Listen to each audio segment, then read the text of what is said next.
Tervepä terve. Tässä laiturinaapurina meillä on tämä Orbit-niminen alus ja meillä oli tässä mahdollisuus käydä tutustumassa konehuoneeseen, kun oli lähdössä tuossa Tallinnassa pyörähtämään. Ja tässäpä kohta tulee, kuinka käynnistellään tämmönen vanha neuvostoliittolainen Dal Diesel-moottori. Remontoitu joku 10 000 tuntia sitten muistaakseni ja ihan hyväkuntoinen alus tämä Orbiitti sinällään, vaikka ulospäin vähän maalia kaipaaskin. Mutta tästä mennään kuulkaas konehuoneeseen ihan just kohta.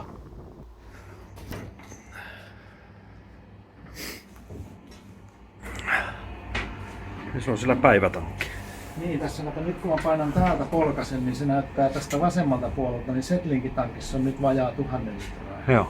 Tuossa on 900 litraa. Sitten taas kun painaa tästä vivusta, niin sitten se näyttää päivätankki, jos lyötään tältä Se on tämmöinen yhteismittari hienosti. Joo, vasemmalta puolelta. Että siellä on 300. Olisi tää melkein sama, vaikka ei täytä. Joo. Ei se menisi 100 litraa. Ei sitä puhuta. Sitten Dal Diesel. generaattori. Öljyä siellä on ja sitten pitää käydä avata pohjaventtiiliä ja sitten muutamalla viikkoa ajettu, niin onpahan siellä akussa se pohjaventtiili.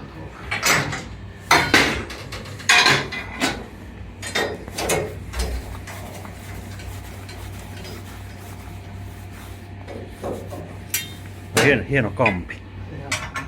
Niin joo, sitten samalla kameralla saa avata toi potkuriakselin voiteluvesihana, joka on tuolla Pilssin pimennoissa.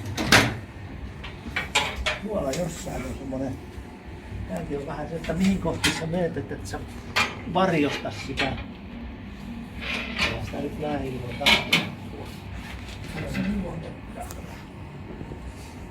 Mulla oli tossa valo, mut sekin hajosi. No nyt siellä se on se venttiili. Eli tätä putkea pitkin osa jäähdytysvedestä, merivedestä ohjellaan menemään tuolta potkuriakselin kautta ulos, kun siellä on nailon holkissa, se pyörii se akseli siellä. Niin Meillä on sama.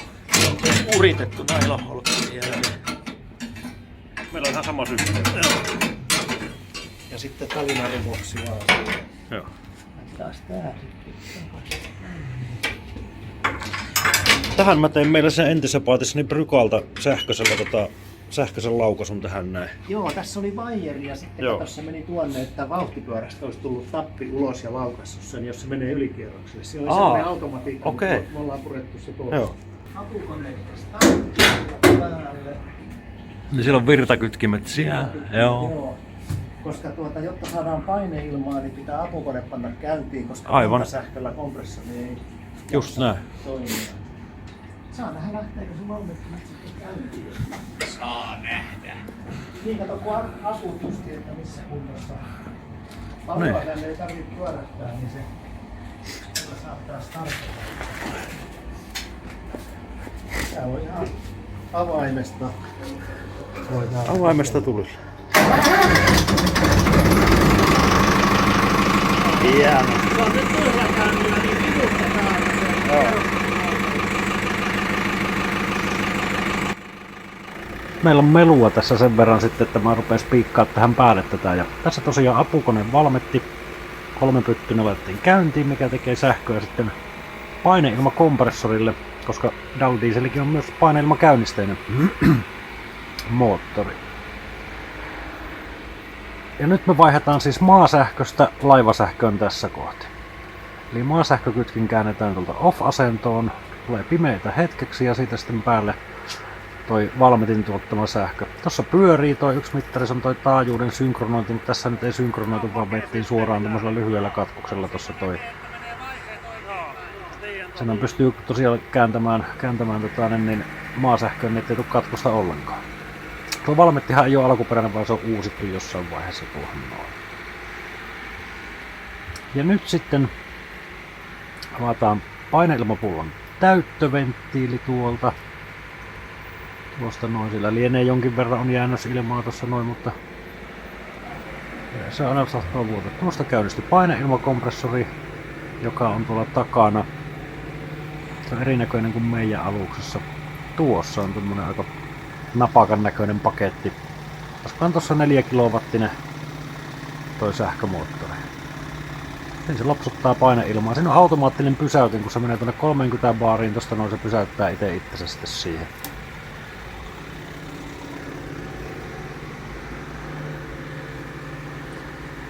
Ja nyt tässä kippari tarjoilee kuulosuojaamia, kun on pääkoneen käynnistäminen kohta vuorossa. Sitten se tommonen apukonehan pitää enemmän meteliä. No tässä nyt on nämä puhallusventtiilit, mitä hän rupesi juuri avaamaan.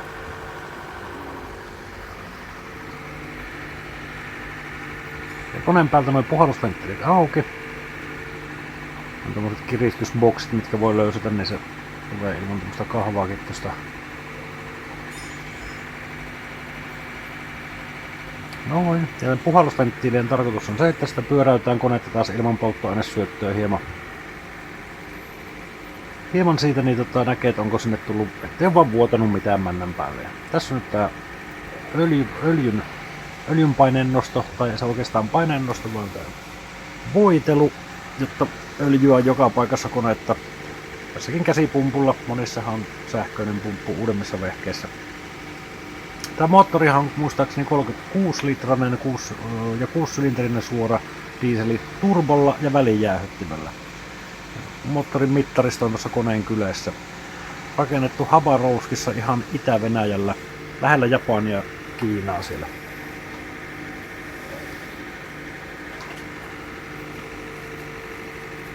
No joku parikymmentä vetoa öljyä tuosta. Kompressori käy vielä siellä.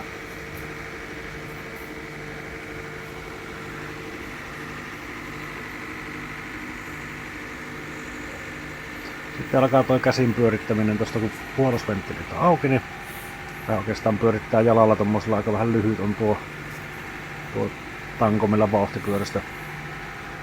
Tämmönen pieni suhaus aina kun mäntä menee ylöspäin siellä.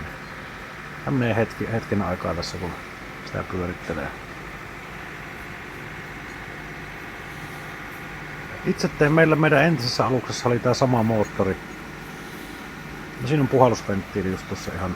Ja tuossa kanssa tuo ylöspäin sojottava tötterö tuossa. Itse tein kyllä paineilmalla tän puhalluksen. Tässä on paineilmastartti siis, niin kuin tuli sanottua ja äsken varmastikin.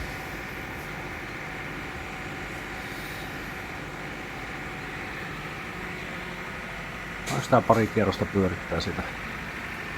Ruiskutuspumppu on tuossa kylässä. Tässähän ei ole erillisiä ruiskupumppuja.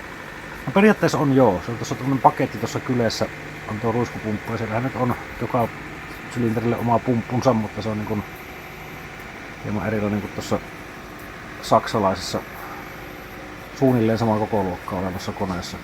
Tämä moottorihan on tehty muistaakseni, olisiko tää ollut 70-luvun loppupuolelta tää kone. Ja tää laiva taisi olla rakennettu 81, eli tää ei mikään kauhean vanha kummiskaan ole. Entinen merentutkimusalus Virosta ja taisi olla täällä Ukrainassa on rakennettu tämä. Neuvostoliittolaisilla piirustuksellahan nämä kaikki on tehty, että se on niin sitä samaa kommunismin aikaa.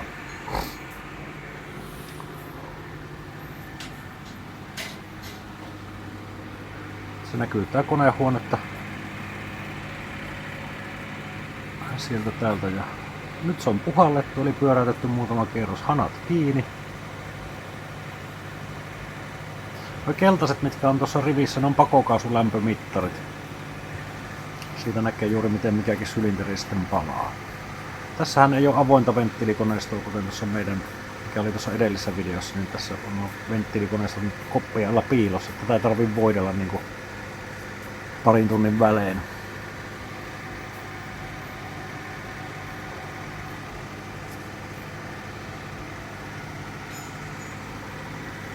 Tehoja tässä muistaakseni maksimissaan 250. Tuolla on käynnistyspainike tuolla. Jaha, ei lähtenytkään vielä. Se on paineilmapullo unohtanut nyt kiinni. Itse asiassa minä taidan mennä se avaamaan tässä juurikin. Joo, tosta. Paineilman pääventtiili. Noin, siellä on vajaa 30 baaria painetta. Siitähän se ropsahti käyntiin. hienosti nousee öljynpaineet sieltä. Ja se on öljynpaine ennen suoritusta ja suorituksen jälkeen. Ja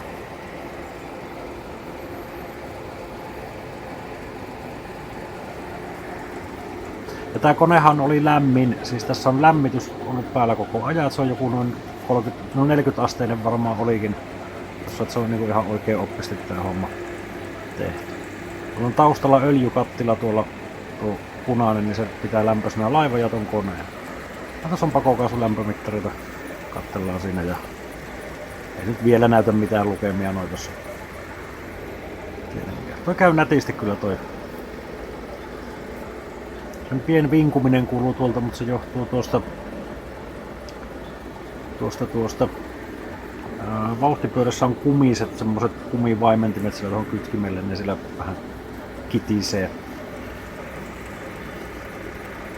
Siinä on varmaan 60 astetta vasta tuossa. Tossa mennään ainakin varmaan 70 asteeseen ja pikkuhiljaa nousee. Siellä on vähän 90, 80. Pientä heittoa noissa, mutta se aina tyhjäkäynnillä onkin tolleen, kun se käy ja kun se niin varsin on lämmin ja sitä kuormittaa, niin se tasoittuu aina tuohon. Tommonen oli se videopätkä.